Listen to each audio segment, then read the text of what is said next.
And we are live. What's up, guys? Welcome back to the 11th installment of the Finish Line Formula Podcast. We are joined by none other than the other NOOSA Marathon boys. We've got all four today. Anyway, you know what this podcast is about. We give you the ingredients to get you to the finish line and the start line because we all love finishing. I switched it up this week because you've been sending me DMs and getting bored of the same old intro every week. So, as I've said, we're here with the N&B boys. Let's get into it. Roll the intro.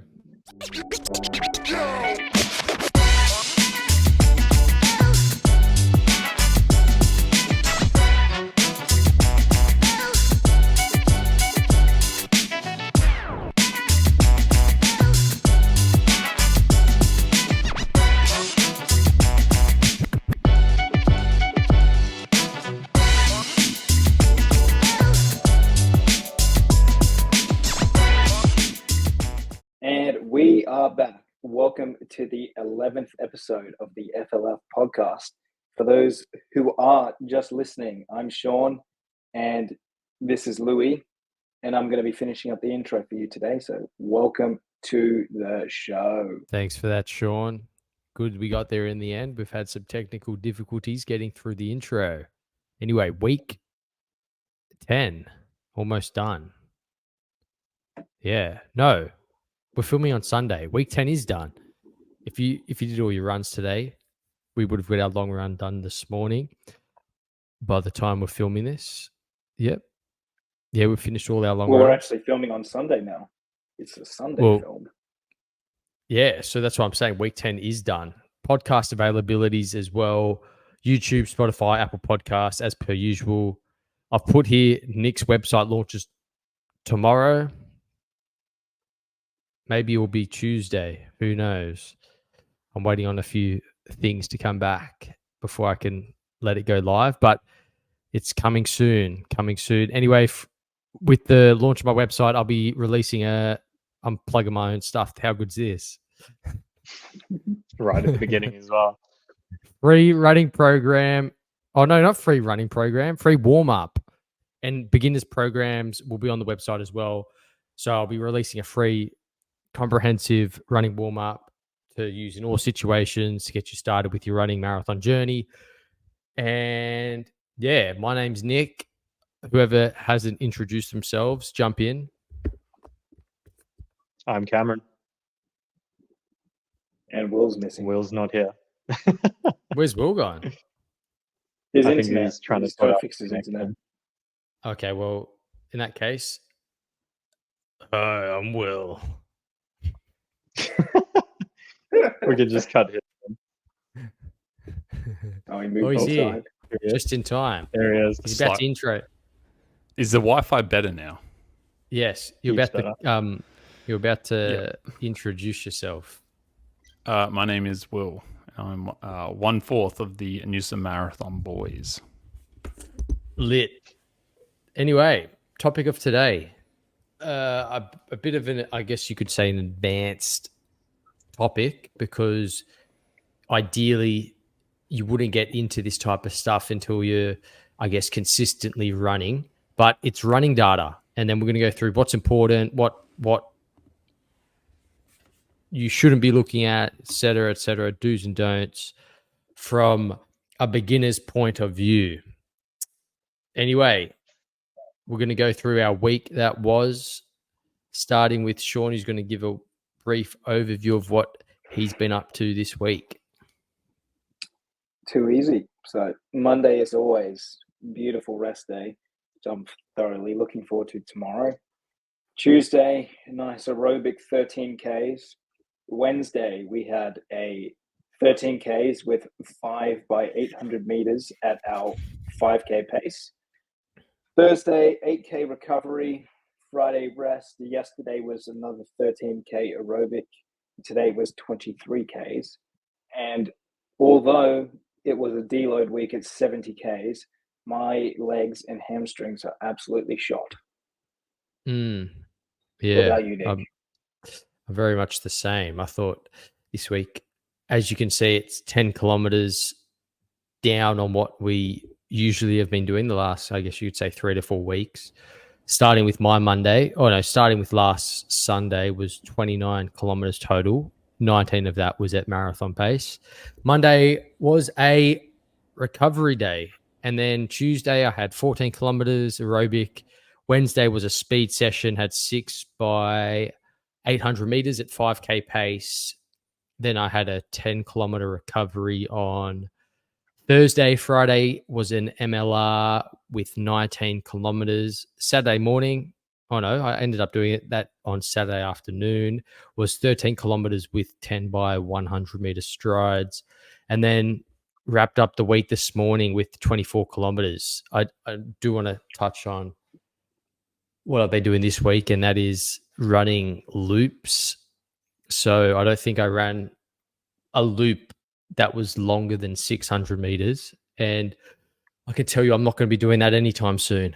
That was not ideal. But I did film like a little video afterwards, and I guess it was the premise of the video I filmed was going on the fact that you've got two choices. You can either do what you told yourself you're going to do, or you don't. And I had plenty of opportunities in all those runs where I could have veered off the path and gone for my usual out and back loop, or made a massive loop up on the spot. But I think running in a loop was more of a mental game than physical. And yeah, shout out to Sean for inspiring the week. I joined you this week. Well, I joined you today. I decided to do a little loopy loop, which I don't know if you've seen the Strava post or not. It was a 1.4K loop. So I think I did 17 laps. How many Ks did you have today? You had 23. Yeah, hang on. Oh yeah. Okay, I've seen. Yeah, nice. Always. Jeez, just a full. Yeah, at least I don't know. You can kind of get into like a rhythm when it's on a road, but when it's just a loop, it's weird. When it's an oval. Boys, jumped in. You want to jump in? Cam, Will? I've only ever run on one oval, and it was for sprints, so don't have much experience there. My only experience was on the cruise ship where it had like a 250 meter track. I did 6 Ks of that, and I was like, I'm never doing this again. Complete waste of time. So, yeah, it's all right. I think you can get the same mental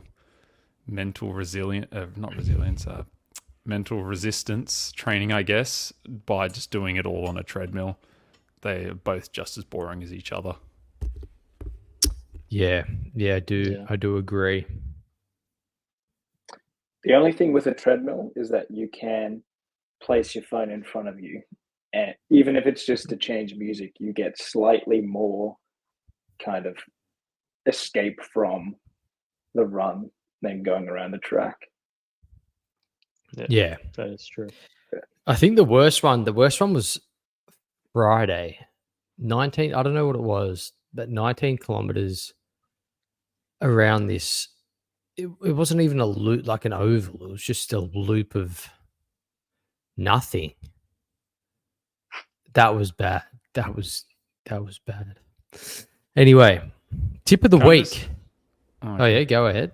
No, I was just going to say, both being in Queensland and Sydney, we're absolutely blessed with running tracks, because talking of just boring routes, I just went for a run along the Yarra River in Melbourne. It's so boring. So, yeah, even if it's a loop in Sydney or Queensland, man, like, it's so much more pretty, so much more interesting to go do than anything down here. Nah, anyway, Melbourne's tip of the week. Melbourne's great. I love Melbourne. If you go along the beach, it's good, but I'm talking the other way. Yarra. Nah, Melbourne's goated. I don't know what Will's on about. I'll take that over anything. Melbourne's got the tan. You got Albert Park. You can run along the water, as you're saying. Like, I don't think many people do the whole south, like the Yarra River, as like a loop. You might have just done done yourself dirty with that. Well, I'd started because I rode past there on one of those like Lime scooters or something, and it looked like it was nice. But at the part where I stopped on the scooter, where I saw people running beyond there, that's where it starts to get really boring. It's almost as bad as the start of the Parramatta, like the Parramatta River run. It's just concrete bushland and nothing. So I will say if you're in Melbourne, if you go along through Albert Park, down St Kilda, and along the water and the beach and stuff there, really, really nice. That one I'd put up there, probably better than some of the city runs I've done. But anyway, continue on, boys. Massive tip of the week. Hidden feature on Strava. Don't dox yourself. Now, how do you do this? You can go into your settings and put map visibility and turn off your map 100 all the way up to, I think, 1 kilometer away from your starting address. You can do it for particular or specific addresses. You can do it for all your runs in general. And it's mainly so people don't find out, especially if you start a lot of your runs from where you live, is having the ability to block out a 400 meter radius from your location is very nice, because then it keeps the fans away. All those fans that come after me and want photos, I try to avoid them as much as possible. Trying to see if you really have Big Nick energy. Ow! Hey, yo. Pause. In the pink shorts, Cam. I can't just quickly say I'm glad we're not doing the pink shorts, because I ran past this, like, he must be a bit of a character down here. There was like this 50 or 60-year-old dude, no shirt, pink running shorts only with the pink alpha flies. And it was the moment I saw that, I'm like, I'm never, ever, ever wearing a pink running kit. So I'm glad we opted out of that for the marathon. I swear you called me and said that's the moment that you discovered you like men.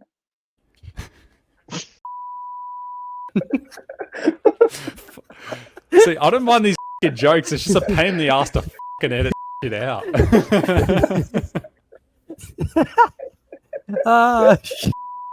You might have to delete that. Well, we're gonna have to. I just don't know how the anyway. There's another Nick soundbite.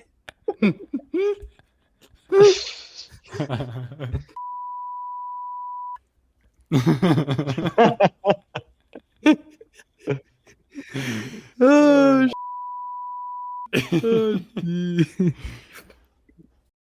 fantastic. So we're going to get into the topic of the week. As we alluded to earlier, we're talking about running data. So I guess as an overview, when you start running, you're inundated with data from all aspects. You hear people talking about pace, heart rate, distance, time, heart rate variability, cadence, blah, blah, blah. And you get all these metrics that come from your watch, Strava. You see what other people are doing, and you can get a bit overwhelmed.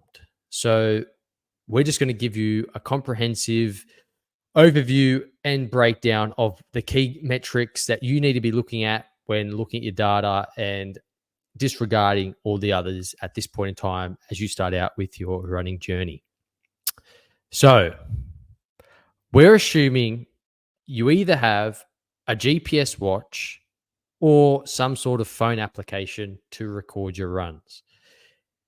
If you're running naked, if you're doing a nudie run without a watch or without any GPS tracking, so to speak, good on you. You're doing your off the map type stuff here. So this episode is not for you.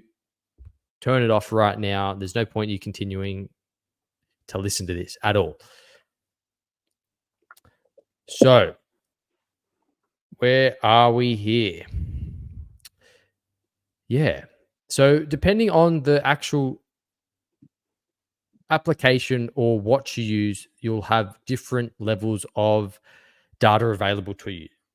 When you use your phone, you will during the runs, you'll only have access to time elapsed, average pace, distance, and you might have the ability to see your 1 kilometer splits every kilometer.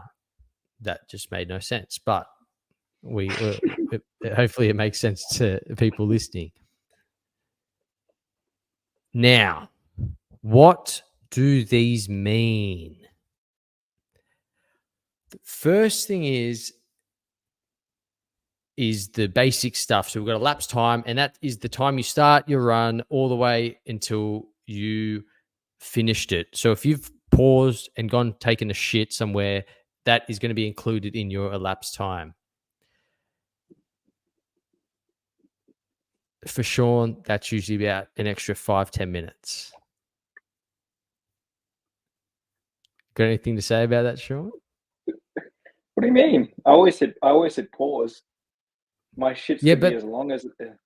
No, but that's what I'm saying. Elapsed time. That's what I'm saying here is elapsed time keeps that clicking over. So if you look at if you're on Strava, this is maybe a little tip as well. If you're on Strava and someone's run seems a bit unbelievable, and you're like, this guy's usually not that fast, go to his elapsed time and then have a look at his average pace for his elapsed time, and then that's where the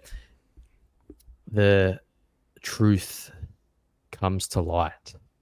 I didn't even know that was a thing until a pretty popular runner here in Sydney. I'm not sure if it's a good idea to name names, but he was very famous in the last couple of years in the running scene because of something he did, like a challenge that he did. But anyway, he did some other run recently.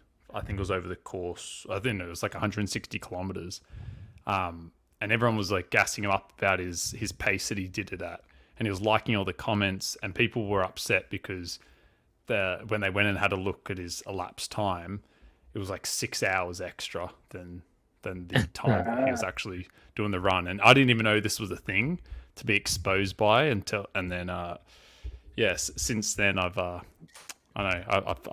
made sure to take less breaks on my runs now. For that it's not that. It's if you go out for a run and then you're trying to hold a high pace and you're stopping every 5 minutes, so it looks like your pace for the run is a lot better than it should be, then of course people are going to not get annoyed at you, but they might call you out for it. For example, this morning, my moving time on Strava, it's called moving time. My moving time was 1 hour, 55 minutes and 29 seconds. The elapsed time was 2 hours and 14 seconds. So there was 5 minutes in there that I stopped my watch. What did I stop my watch for? I think I went to the bathroom. But that's what I'm saying is there's a difference between your moving time and elapsed time. But we'll get into that a bit later. When you started it, I'm on my computer, but if you go into view analysis, I think if you go into someone's run and click view analysis, it's in there somewhere with all the other data, which we're going to go. Oh, yeah, there it is. Yeah. So if anything like me and the other guys here, you probably started with recording all your runs on your phone and you were just had that basic information. I think the only downside and why I graduated to using a GPS watch was that having a phone application, although it does have the ability to do this, it doesn't give you live pace. So what I mean by that is when you're running, you have a pace that you're running at that particular point in time. The phones don't give you that. They might give you splits. So they give you average splits every 500 meters or 1 kilometer, which 4 sessions isn't that good. You should be getting the current pace. I'm not sure if anyone else. Did we all start with watches, or do we start with the phone? So I started with just my phone. I guess for the average person who just purely wants to just run, they don't really care about any of the stats, then yeah, sure, to start on the phone. There's a part of me that like I had a choice where I could have got a watch earlier, and I kind of wish I had have got one purely just so that I could go back and have a look at what my heart rate was back when I did some of my early runs compared to now. just to see if if my heart rate really has been coming down, whether it's still just been the same the whole time. It's mainly just a hindsight thing. But I guess the two main benefits I've found from having a watch versus just using a phone is, one, the instant pace, as Nick has mentioned, and two, the heart rate. Everything else I've found, and cadence. Cadence is a big one. Beyond that, I've found that just using the phone app is it was fine. I just think if you're out in the wild and you see somebody wearing a Garmin, you just know they've got their shit together. So yeah, from an aesthetic point of view, it does look a bit better. I can agree with that. I think there's a couple of things that give actual runners a bit of a, I don't like the word ick. I think it's very childish. And anytime I hear the opposite gender use the word ick, it kind of turns me on. Gives you the ick. Yeah, pretty much. But exception.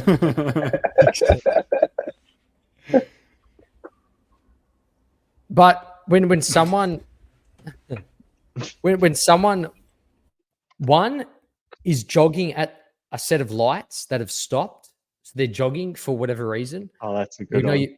We know you're not a runner. And two, if you've got one of those armbands that hold your phone, because if I run with a phone now, I'll just hold it. Yo, just a quick one. I've got to do a low-key shout-out for LSKD, who sent us a bunch of stuff. Is a lot of their gear is so smart with how it's been made, that where they have like little pockets and stuff to put your phone in. I'm not sure if you guys have noticed that, but that has been possibly my favorite thing out of like the little quirks like that just show that they've gone the extra distance when making gear. And this isn't meant to be a plug or anything like that. Like, nah, this is a plug. Shout out LSKD. But yeah, like they're tight. They've got a pocket on the side where you slide your phone in, and I used it for the first time the other day, and it was awesome because even though I've got a Garmin where I can play music, I can put my card on it, I sometimes like to bring my phone with me just to like film things along the run or take photos. Someone just put in the chat that there's pockets on both sides. I had no idea. Another thing I found out about the shorts. And at the back. Nice. You got two at the front, one at the back. Do you like it from the back? Oh, are we still talking about shorts? But no, the other thing I noticed with the actual running shorts, so not the tights, but yeah, the shorts, is around the waistband, they have like these little elastic things that are meant to hold your belt in place, as in the running belt. So I don't own a running belt myself, but when I borrowed Nick's a couple times, before I had these shorts, I noticed that the belt would either ride up. That's not what it's for, Will. There it is. It's to put the actual gels in. Yeah, no. You can put gels anyway. in, you can put your belt in. Anyway. Yeah. It's not. It holds your shit. No, I'm being serious. Like those little, what do you call it? Those things that, well, I guess you can hang whatever. Like you can hang a shirt off it. Maybe I'm wrong. Maybe I'm wrong here. Will's correct. I mean, if it can I'm wrong. If it can I'm be an used idiot. for a belt, like use it for the belt, you know? Who am I to come on here and tell Will how to use his shorts? Who is this person?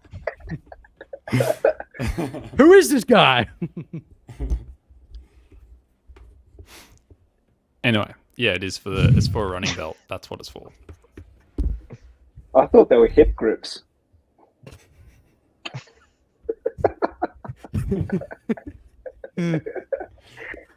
Woohoo! Let's go. Anyway, yeah, shout out to LSKD because they have sent us a bunch of stuff recently, and I'm telling you now, I've worn Nike Aero Swift shorts, which I believe are the number one running shorts out there that I've worn thus far until I tried these shorts. They've got more pockets. They've got one of those zipper pockets, which is always ideal to keep stuff like keys. There's just lots of pockets. And when you're running long distance, you want to be able to carry more gels than less. And the pockets in the Nike Aero Swift. I said this to the LSKD guys. The pockets in the Aero Swift shorts aren't deep enough to fit even a gel. So I don't know what Nike were thinking when they designed these shorts, but there's a new player in the game of elite running gear. And yeah, shout out to LSKD. Now, as it says here, enough rambling. We're talking data. We're back to data. So you're using your phone. You're thinking, oh, I look a bit stupid out here running a phone. All these people are running faster than me and they have a watch. It must be the phone that's making me run slow. Fear not. Go buy yourself a GPS watch. You can use your Apple Watch. You can get a good old, like you don't have to get the most current model. You can get an old model. You can get one with the basic GPS tracking features for about 250 AUD. And that would be a Garmin, Coros, Polar, whatever. Just a basic GPS watch. Yeah, one of the things I have here is to just buy an older model. You don't have to get the most up-to-date features. Obviously, the newer the watch, the more features it will have, and that will also mean the more data it will be able to collect. But the main idea of going from a phone application to a watch is that you get the lap feature, which means that you're able to hit a button on your watch and it restarts your, what do you call it? Your pace from a particular point in time. So for example, if you're running a session and you want to record every 600 meters, you look at your watch and you've seen that you've run 600 meters, you hit the lap feature and then it starts from zero. So you're able to see your pace for particular portions of a run. Great for sessions. The other thing it gives you, and what I told you is missing from phone applications, is the live, in quotations, live current pace. So it's able to give you your pace at any particular point in time. So if you look down at your watch and you have that, I guess, data screen on there, you're able to see what your current running pace is. The other thing that Will mentioned was cadence. And this is basically how many steps you take in a minute. So steps per minute or cadence will be displayed as ideally you want to be sitting around 170, 180. I guess that's a completely different talking point outside of data. I'm keen to hear what these guys think about in terms of cadence, looking at it retrospectively or while you run, because I know cadence is a bit of a big talking point amongst newer runners. Well, I have. Oh, you go, Will.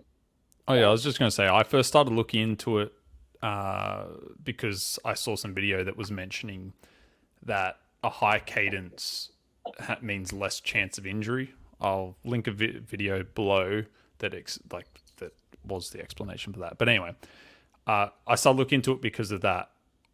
Since then, I've found that my cadence is generally around 160 when I'm doing any of my 5-minute 30 or 6-minute pace runs. But anything where I start to go into the 4-minute 30s or quicker, it's automatically up in the 180s. So I know I tried doing my slower runs at 180 as a cadence, and I just honestly, unless I was on the treadmill, I just couldn't hold it. So I'm interested to see what Sean has to say, because I think he's had a bit of a different experience. Yeah, well, I kind of similarly started tracking cadence because it was it was something that my physio wanted me to start working on after doing some other form improvements. Because I was averaging like low 150s to low 160s when I was getting up to marathon pace. But now I just checked then for today's run, I averaged 173 and maxed at 186. And since then, I've noticed that my foot strike position has changed, and also I don't know if it's the fatigue, just the leg fatigue throughout a run has reduced significantly because the steps are faster, so I'm not jumping as hard on each stride. Definitely.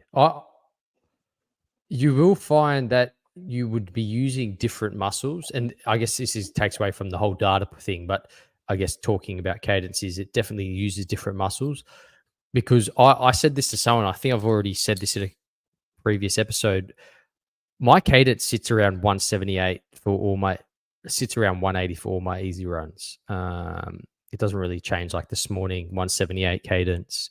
And I found that I was purposely, when I started running, I was purposely looking at cadence and I was listening to songs and listening to like a metronome. And is that what it is, a metronome?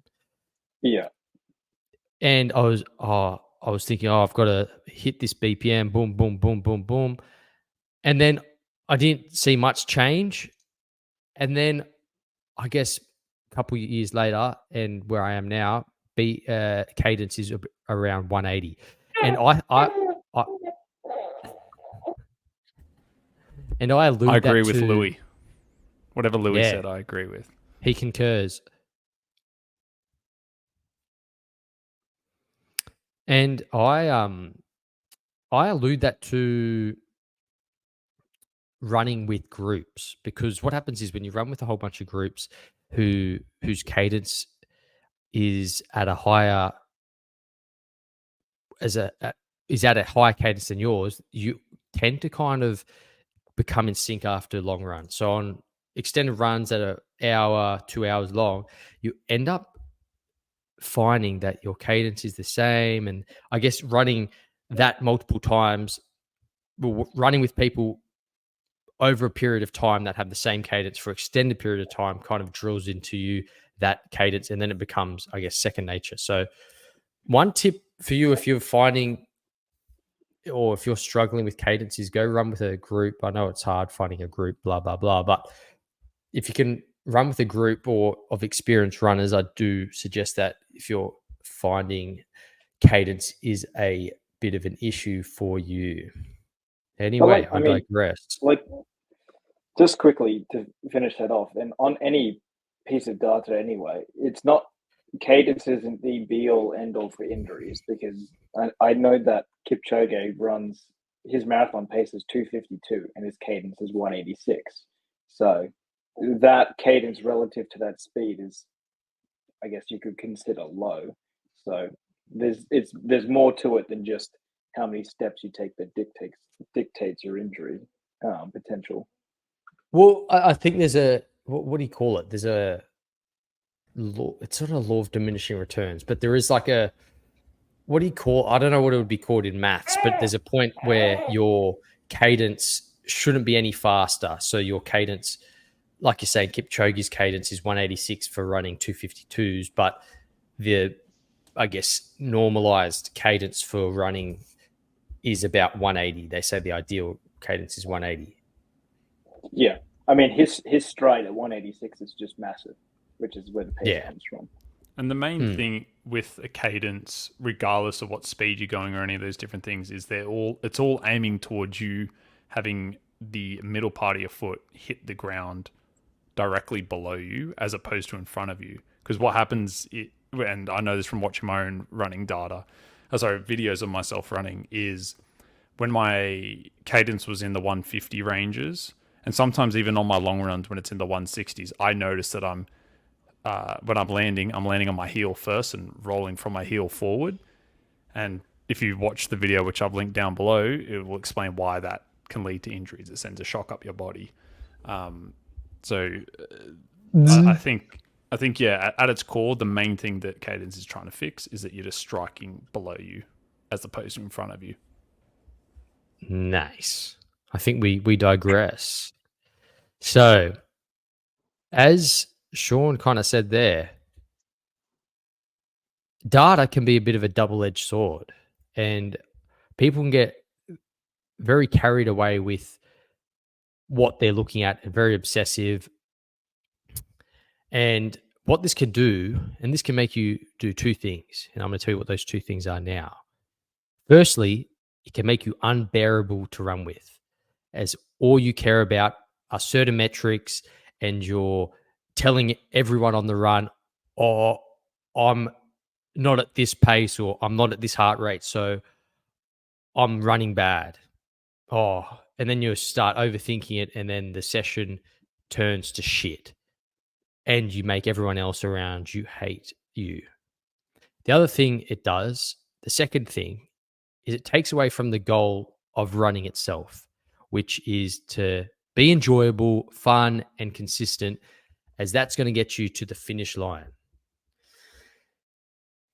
Hopefully, I haven't been unbearable and talk about data. I'm not sure. None of these lads are like that, but I think we all know someone out there. Share this episode with someone who's unbearable and talks about data too much, because they need to hear this message. I mean, to be fair, I was teetering on getting to a bad obsession with my heart rate. Oh, yeah, we forgot about that, Sean. Checking it every few hundred meters on a run. So yeah, it definitely can be all-consuming and take away from the enjoyment of running, because there was a point at which, even a few months ago, if it was high, I would be enjoying the run a lot less. And to echo something like this is, since getting the watch, I went from initially just like after my runs, looking at my heart rate, for example's sake, to then I started checking them in the middle of the run, and I noticed every single time I was checking in the middle of the run, the number always in my head seemed like it was a lot higher than it actually was, which would then mentally throw me off my game. Whereas now all I do is I just force myself. I'm like, I'll quickly take a look, and then just continue on my run. Whatever it is, continue on my run, and then I'll look at it after if I want to. But every single run that I've done, where there was probably like 3 or 4 of them, where I'd consistently be checking every 500 meters or every kilometer what my heart rate is, I found it served no other purpose other than just producing anxiety and slowing me down. So I'm not sure, Sean, if that's what you experienced too with it. Well, I was just trying to see if I could find where it is on my phone, but when I run, my main screen has 8 different bits of data on it, so I'm probably a bad example. What? But yeah, like I've got it set up for things that, like, in a way that I'm enjoying, because I want to have any bit of information that I might want to check at some point available at a glance, so I don't have to go down and go through the screens. So you don't cycle through them? No, I only cycle through to get the time. I have that on the screen. That's crazy. I only found out from you, Sean, that that you could even edit those things. I had no idea you could even edit the screens. Yeah, I'm trying to see where if I can. I'll read off the ones that I know off the top of my head. I have elapsed time, distance, cadence, current live pace, lap pace. What? I also have heart rate. Yeah, Sean's a perfect example of what not to do. Sean has a live reading of Bitcoin and the NASDAQ. But I mean, this has been for me 7 months of experimentation with the Garmin. So now I've got the info that I enjoy, just so that I can keep track of things. But it's not like it doesn't have to be like that. I just like to know. I like the live pace, but I also find where it gives you an exact number, but I also find it kind of annoying sometimes, because I find, for whatever reason, I find it easier to maintain a pace when it's in those 5-second increments. But then it's also nice to know the reason I did it was lap pace is the one that gives you the live pace. But the longer that you run, the less it fluctuates in what the number is. So at the start, if you hit lap, your live pace is updating really frequently. So if you're running a 4:58 for the first 3Ks, it shows that really well. But if you start going towards something like a 10K loop, then that number fluctuates far less. So in order for you to gauge whether or not you're running at a desired pace, you could be going 30 seconds per kilometer faster and have no idea, because the impact on that lap pace reduces, which is why I've got 2 pace calculators there. That's a fair point. If that makes sense. Yeah, I'm realizing after this I need to actually adjust my watch. Yeah, Wow. Okay. sometimes, yeah, I mean, again, those are things I've just figured out through experimenting, which is why now holding a 5-minute pace and seeing the lap pace be at 4:58 is a lot easier to maintain than just going off of the lap pace. Interesting. Because I had written here, I guess, my recommendations, and I guess maturing as a runner is going through the fact that you don't need a zillion data screens while you run. So Sean's in this early stage of this, and he'll get there, and you'll find it. I went through my first marathon. I remember when I had my first beer, sort of thing. I remember when I ran my first marathon and the data screens I had, and I was like, I'm never doing that again. And one of the things was having kilometer laps.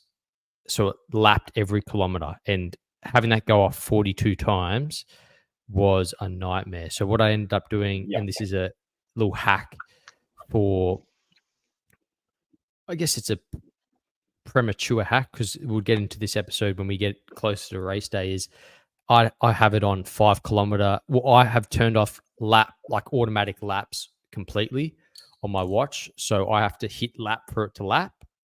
But in the actual marathon, I would go off the 5 kilometer markers. So every 5 kilometers, I would hit my watch, and when you hit lap, the time for that lap comes up on your screen, at least the Garmin it does.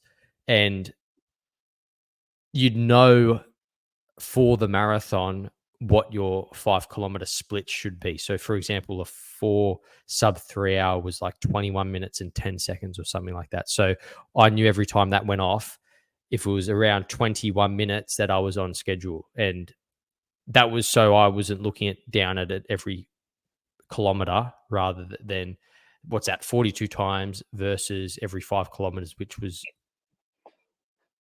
8 times. So that's the little hack there. But I'm on team look at changes over time in terms of the actual data itself. And what I mean by that is, what is the difference of X metric over a 4-week period?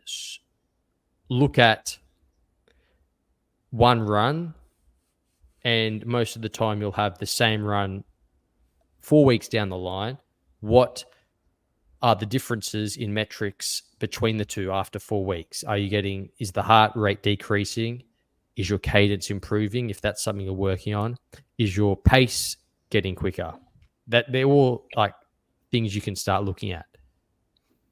Which, on that, I'm going to give a little plug to my Instagram, because it's where I posted about it. But I guess one of the good things about a watch, specific to what I was interested in tracking, was I did a little Instagram story last week comparing one of my first runs on the program 6 months ago to a run I did last week, where 6 months ago I went out for a 10K run with my cousin at 6:19 pace and averaged a heart rate of 177. And then 6 months later, I did a 10K run at a 6:17 pace and averaged a heart rate of 139. So that's the beauty of having a watch track your data over time for you. Massive. And that's what we're saying is being on team look at change over time makes you focus on the why you run rather than the data, because a lot of people can get carried away. And you need to ask yourself, what am I using the data for? Are you using it to flex on all the other runners, or are you using it to actually better your performance and improve yourself? Well, snapshotting data is never accurate. Like if we went run by run, Nick and I, because we're the only ones that are following the program, because Cam's injured and Will's doing whatever, we were saying yesterday that what are you doing, bro? We're both super fatigued at the moment. So if I went off of yesterday's run where it was hot, humid outside, I was tired and fatigued, and I took the data from that as a be-all, end-all, then you're just throwing your actual fitness progression out of whack. So you really do need to look over at least a 1 month period. Yeah, definitely. And that's the same with even strength training. You don't want to be looking at yourself, take a photo week 1 and then take a photo week 4. It takes about 4 weeks to see some sort of 4 to 8 weeks to see some sort of adaptation when you do strength training. You're not going to see your biceps get bigger after a week.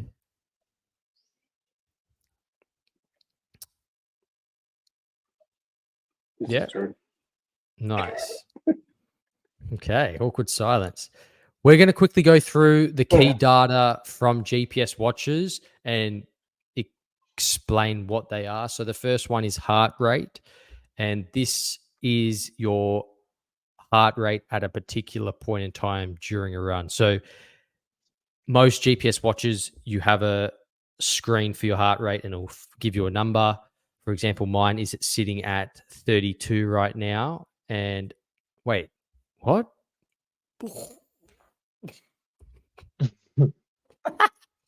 That was a shit joke. What the fuck? To be fair, how the fuck is your resting heart rate so low? Nah, it's 52, but it gets down to like 30, high 30s. When I sleep, it sits at like 35. Anyway, so it's sitting at 52 now, but that's a particular point in time. And then if I exercise, it will change. So that's what heart rate is. Average heart rate, when you look at the data, usually you can only look at average heart rate after the fact. And that is your average heart rate for the entire activity. Current pace or live pace is the pace in time per kilometer at an exact point in time. Because a lot of people, when they hear runners talk about paces, they think, oh, you're running 6 minute pace. They think you're running 6 kilometers per hour, where it's actually 6 minutes per kilometer. What else we got here? Important for sessions. Yeah. So I've got here current pace is really only important for sessions where you need to be hitting certain paces. I think it's useless looking at current pace, especially for those easy recovery runs. You need to be focusing on heart rate and average pace. Cadence is basically your turnover, how many steps you take per minute. Key is to be above 170. Magic number is 180 steps per minute. Elevation is another one that I've got down here, and that's just how many meters you climbed during a run. That, for some locations, is a bit of a, how do I put this? It can be a bit off, because my run this morning around a flat oval was 200 meters elevation. So the accuracy of those elevation profiles can be a bit wonky. And the other one, which is a bit useless in terms of running performance, but can be useful if you're tracking your caloric intake and outtake, is the actual calories. And I believe calories is calculated by your heart rate times a number. What's the number? Anyway, beyond the point. So I've got here, and we can all go through what we do.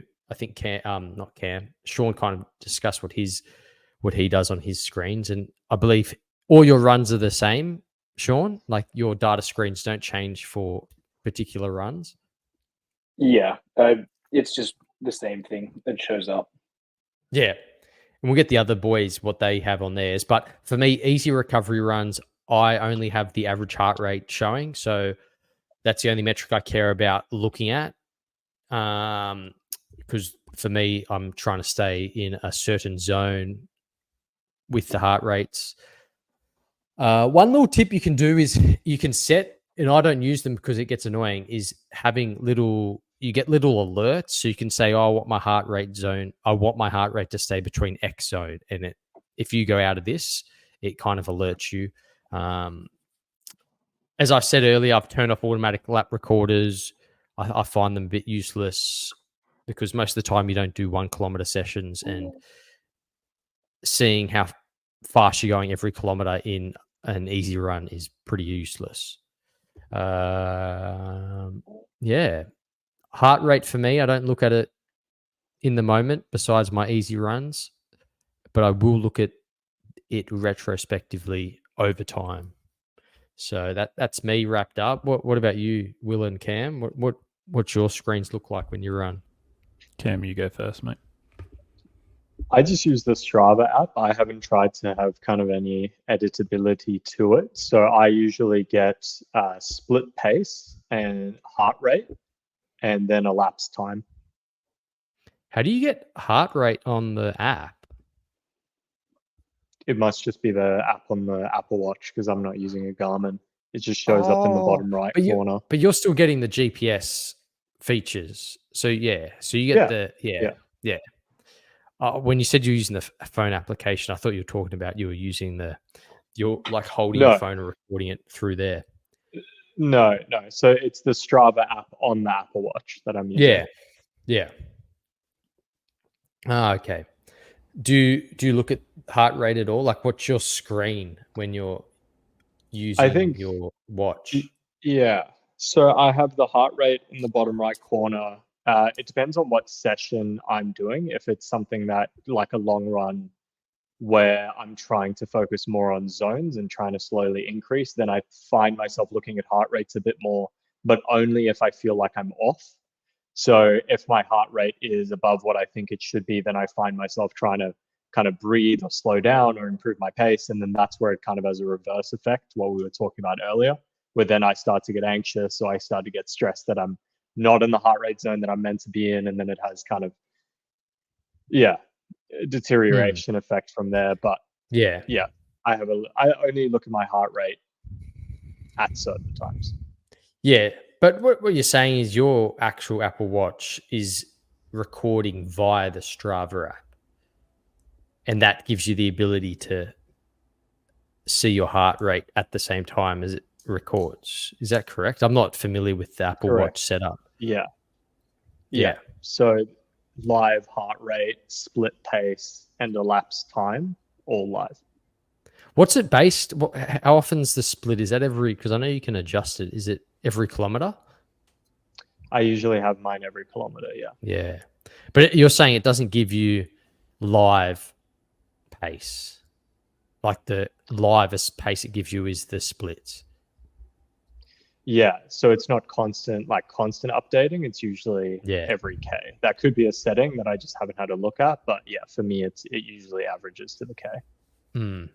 Yeah, I've just found, that's probably the only downside to the Strava app. But my understanding is they'd have that capability. If you're able to track pace at all via a GPS, you should be able to give live tracking anyway. That must be something Strava doesn't want to pay for, use satellites to distribute out to the masses. But that's another reason why you should buy Garmin. Cam, get on the Garmin train. Can't argue. Yeah, can't argue with that. Garmin, hit us up with some watches. I'll wear one, as I've said before. I agree. We're selling our souls out here. 100%. Take them. We don't need them anyway. Like I was mentioning earlier, when it comes to me with the watches and the data, pretty much 99% of it I wait until after the run to look at. I'd simplify my runs down to two things. One, it's either a fast run, or two, it's a slow long run. If it's a slow long run, I'll look at my occasionally I'll look at my average pace, and if I think I've been going too quick, I'll then just look at my instant pace, or whatever it's called, the live pace. But pretty much all of my runs in general, I just do all off my mental feeling of how I'm going. Especially long runs. If it's a fast run, I'll never ever look at the heart rate, because I've just found I'll look down and it will say something like 160, 170, and I'll freak out and I'll slow down. Whereas if I never looked at it, I'd feel like I'm doing sweet, and then I'll check afterwards and it would have been higher than I expected.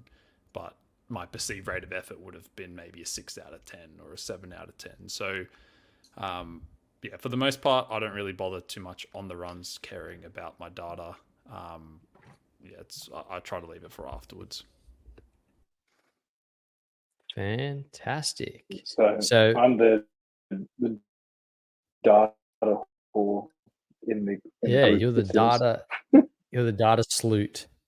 To be fair, I don't look at all 8 pieces of data every time I look at my watch. It's like pick and choose, but it's all there if I want to look. Yeah, I'm trying to think what happens when I'm running and I look. I don't look at my watch. I guess when I made that joke about maturing as a runner is when you don't care about data, but you find you get that Sean's in that stage where he's a bit obsessed with data, but you get to the point where you don't even want to see the data because you're running so many kilometers and you're like, something to mention. Look at the watch. Yeah, go ahead. Something to mention off that. I did it today on my run. I realized I didn't like seeing, you know how it shows you like the total laps kilometers that you've done? I realized I don't like seeing that. So because I haven't adjusted the different screens, I just flick to the next one where it just shows you for that lap, which is 1 kilometer. I like just watch that number climb up and then drop back, and then watch that climb up and drop back. I didn't even focus on what kilometer I'm at or anything like that, because that's another thing that I found kind of starts to make me play mental games. It's like, oh shit, I got 6 kilometers left, or I've got 7 kilometers left. I just don't want to mentally deal with that. I'd rather just be focusing on the pain in my calves. Nice. Fantastic. If no one from the floor has anything else left to say, we're going to wrap this one up. Hopefully you took something away. As we've said throughout the podcast, if this resonates with you, or you think someone that you know needs an overview on data, or needs, I guess, a wake-up call to stop being an obsessive loser who talks about data while they run because you're annoying everyone else, then share this with them. I'm sure they won't appreciate it when you send it to them, but after listening to the podcast and taking some time to reflect and ponder about their life choices, they will come to the realization that running data is not all that. I'm trying to think where I was going with that. Anyway, they'll just realize that it's not that important, and that the most important thing is that you all hold hands and love each other and run as family. Dominic Toretto style. What an outro. Holy shit. Inspirational. Cam's tick of approval. Anyway, yeah, let's promote the socials. Finish Line Formula. You can find us on TikTok, Instagram. Our personal socials are in the links below. Don't forget to subscribe, rate, share this with your friend or your mum or your girlfriend. Actually, your girlfriend's probably already watched it because we've got 4 very good-looking male podcast hosts filming this. Did you just assume my gender? I was waiting for that. I knew that was coming. Bomboclat. Anyway, moving on to the next episode. We'll see you next time. Yeah. See you next week. See ya. Peace.